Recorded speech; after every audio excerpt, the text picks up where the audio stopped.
এদিকে নির্বাচনে কারচুপির অভিযোগ এনে আইনি লড়াইয়ে নেমেছে জামায়াতে ইসলামী। প্রথমবারের মতো ঢাকার 2টি এবং গাইবান্ধার 1টি আসনে অনিয়মের অভিযোগ দেওয়া হলো হাইকোর্টের নির্বাচনী ট্রাইব্যুনালে। পরে হাইকোর্ট এই 3টি আসনের সব ব্যালট আদালতের হেফাজতে নেবার নির্দেশ দেন। বিস্তারিত।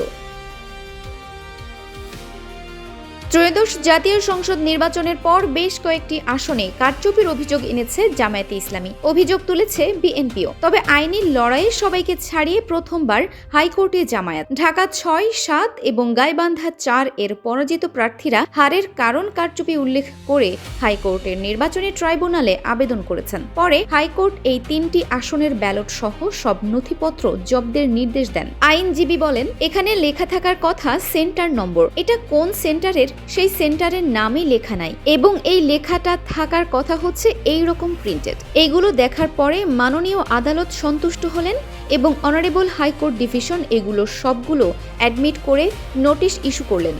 সাথে সাথে ডাইরেকশন দিলেন যে যতগুলো ব্যালট পেপার, রেজাল্ট শিট যা যা আছে সেগুলো সব কোর্টের কাস্টাডিতে ওনারা নিয়ে নেবেন, আলাদা করে রেখে দিবেন এবং পরবর্তী ডেট ধার্য করেছেন 3 তারিখে এবং 10 তারিখে রিওপেনিং এর।